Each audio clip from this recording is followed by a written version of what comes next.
My name is Adele Linthwaite. I'm the Tissue Viability Lead and Continence Advisor for Birmingham and Solihull Mental Health Trust. I'm going to be talking to you today about the implementation of our self-harm boxes on our mental health wards. We are the largest NHS mental health trust within the UK.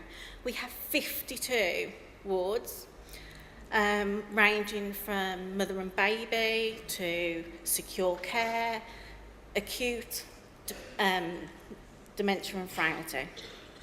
Just going to touch briefly before I go on to the implementation about self-harm wounds. You all know what they are.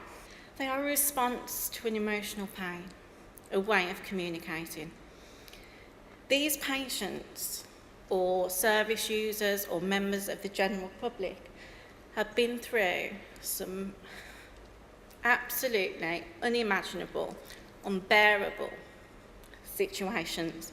And to put it into perspective, 1 in 15 people have self-harmed. So much so, I went to my hairdressers a couple of weeks ago. Don't know her, don't tend to go to the same hairdressers. And she was saying that her niece, 11 years old, was being bullied at school, and she has now started to self-harm. My cousin is another one.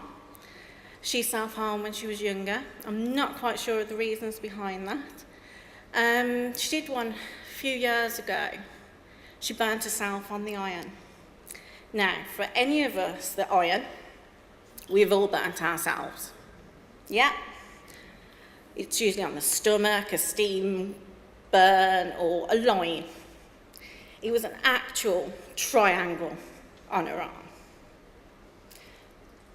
That wasn't accidental. Just a little bit about the extent of the problem nationally.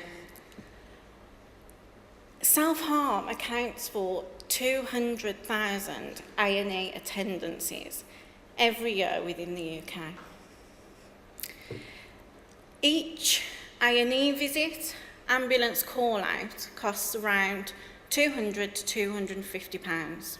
If you times that by 200,000, that's a huge amount of money we are spending on self-harm wounds. But for our trust, and this is where we're focusing, it's not just about the financial cost. We can spend around £1,000 for a secure transport trip. So all the people that we have in our secure care have to go anywhere via secure transport. We can send up to 5 escorting staff off our wards. So you imagine your wards, your clinics, wherever you are based, if I say I'm going to take 5 of your members of staff off this ward now because this patient needs to go to A&E, that would leave you very understaffed when you've got other observations going on. There's an absconsion risk. I remember within my first couple of months of working within this trust, it wasn't a self-harm wound, but this gentleman had a burn and it needed specialist advice from the burns team. So I arranged for him to go to the burns unit at our local hospital, and it was that time where it was that horrendous snow, the worst night we had last year, and he absconded. And I sat there at home and I just cried, because if it wasn't for me asking for that person to go for this appointment, he wouldn't have absconded. My manager says to me, you've got to pull yourself together. You're in a different world now. This is mental health. It is not your fault that this person has absconded. We found him, it was fine in the end. The cost as well is patient experience. Sending someone to A&E when they don't need to go to A&E with mental health issues is probably not the most ideal place. We put them in a room. There is judgment there by some A&E staff. There is some guidance out, and within this guidance there is some patient experience quotes. Some of them said that the nurses within A&E refused local analgesia for suturing because they'd cut themselves, they've caused themselves pain, so what's a bit more pain? And I find those quite shocking.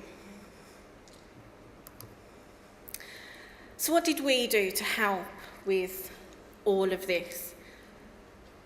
For minor self-harm wounds, we developed a self-harm rescue pack. This isn't for all wounds, it is just for those ones we can manage on the wards. Some will need suturing, some will need surgery, and there is some extensive self-harm wounds out there. It's got clear guidance when they should send to A&E, when they shouldn't, what to dress with.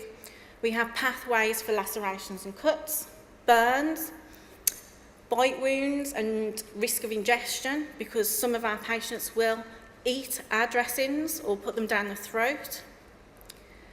For infected wounds, and there is a section in there for self-management if it's appropriate. We've got Prontosan, that's on our local formulary. For irrigation, we've got some glue, some steri strips, and some dressings to go with each of the pathways. We do an extensive, in-depth training session to go alongside this, and we also teach our staff how to suture remove. So what we're finding is that some of our staff are sending patients back to A&E just for suture removal.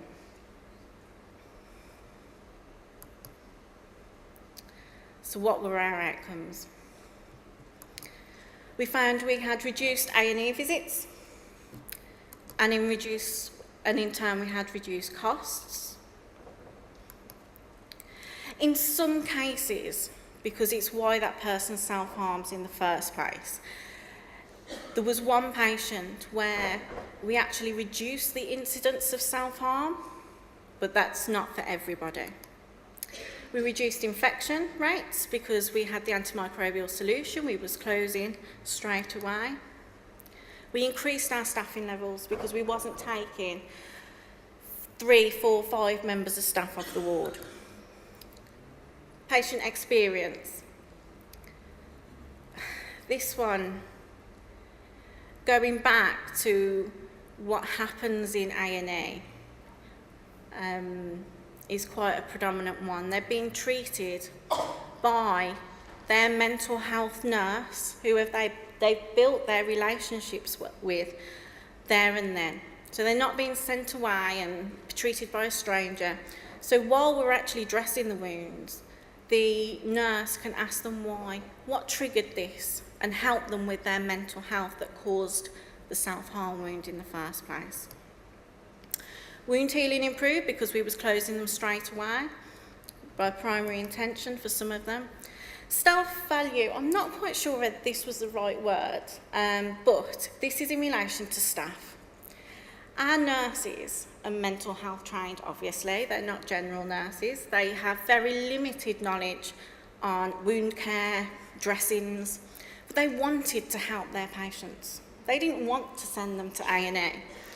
So with the guidance and the training and the kit there, they were able to do what they needed to do, which made them feel useful and valuable and actually doing something.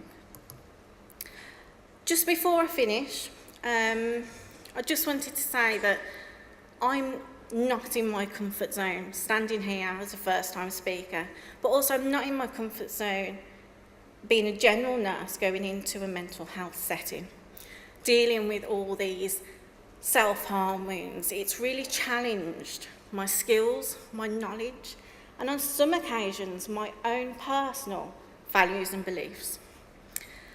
So what I urge you all to do today is challenge yours.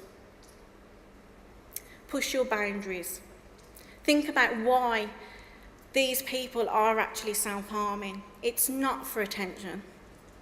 There is an unbearable amount of trauma gone in a few of these people's lives. But thank you very much.